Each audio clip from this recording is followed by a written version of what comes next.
to After Office Talk, Prateek. Thank you, Jasmeet. Glad to be here. So, Prateek, we are here to talk about very interesting topic. Mr. Ratan Tata in his recent interview last week was emphasizing about being empathetic. So, just want to know, like everybody is talking about empathy in these times a little more than we heard this term. A little more often now. So, what is empathy? Is it a skill, quality, and which area of business, job role, aspect of life is empathy critical? Right. Yeah. Yeah. Mr. Tata did a really great job of, explaining the kind of times we're living in, and it'll be a really tough act to follow, but I'll try. Uh, so I think rather than defining empathy, because I think most of us are very hung up on the definition of empathy. If you ask me. What I want to concentrate on, and probably I would advise other people also to concentrate on, is the building blocks of empathy, like the core tenets that comprise empathy. I would say, mutual respect for the other person, trust, ingenuity, some sort of vulnerability. Right. So those are the things that I would sort of club together in a box and put across as a voucher of empathy in a way. Curiosity, if you ask me, is a very important function of empathy, because if you don't really want to know what the other person is going through, be it in a system or through a process or whatever,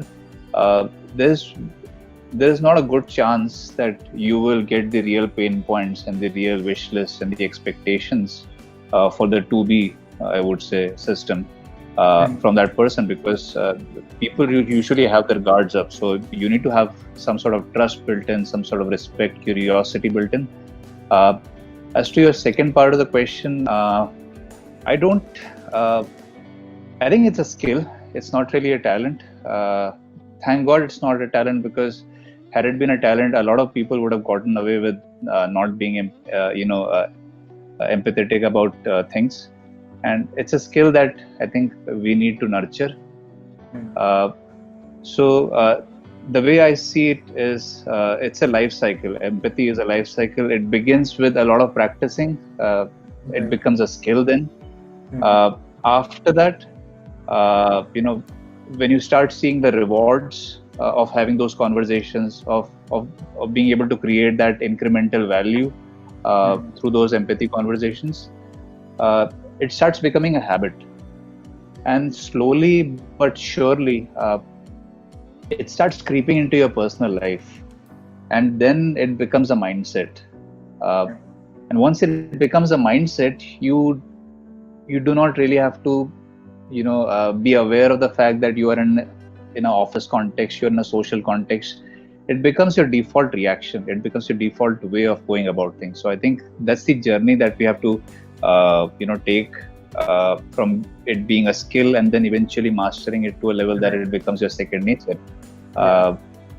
So in the business context also, we sort of have to begin with a skill. Unfortunately, it's not really taught. It's not really taught in undergrad schools. It's not really taught in business schools. Slowly, it's sort of finding its way into those syllabus, but it's still a skill that you learn from experience, and it needs to come from within. Yeah, that's quite deep to understand. I hope everyone got a gist of it, what you're trying to explain. I hope so too. A lot of people having conversation around empathy, like empathy cannot be taught. Either you have it or you don't. And if you don't, compensating it by displaying intelligence doesn't help. They say it's best to remain an asshole. How much do you agree with this statement? I don't really agree with that statement a lot, because I think we have dealt with those geniuses a lot in our professional lives, who are really awesome at their jobs, but uh, basically deep down they're mostly pricks, right? You hate Right. them. Right. Uh, uh, and Gone are the days where uh, that that shine of brilliance, or that that excellence did the trick. I think we are in a place where it's a team sport now. Uh, I don't have anything against individual contributors, but it's a team sport now. The way we are collaborating with people, businesses, partners, etc. Uh, you need to have that sense of empathy. You need to have that sense of trust, mutual respect. You cannot get away with being an asshole these days. So yeah, that my short answer is it's not really a fling as much as people enjoy flings.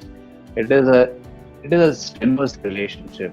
It's almost like a marriage, and you have to nurture it slowly and steadily, and you will eventually reap the reward. We need to have those empathy conversations, and today is the need more than ever. Right. Another question around empathy would be like people and the brands, especially if I talk about, they are right now positioning themselves like we are empathetic, we are solving this problem, we have heard our customers, we are empathetic towards our end users. So we hear a lot about this, and I mean, a lot of products are even marketed using this keyword especially. So were we not empathetic before, and I mean, are we trying to just do a marketing gimmick around this word? That's a good question, Jasmeet. Customers are really in the driving seat these days, and I think never has been a better time to be a customer than today, because you can ask for everything under the sun, and there is a good chance there is a provider for it, and that provider is going to provide you at a cheaper, faster, and a more efficient pace. Right. Right. So the question that were we not empathetic before? I think we were. Not that we were consciously doing it, but I think we were with the fear of losing customers. But Right. nevertheless, we were empathetic, but not enough, I guess. But now that the market forces are sort of playing all the games now, things like brand loyalty, switching cost, other things Right. are sort of becoming redundant, because today's customers are not crazy about brands as much as they're crazy about value.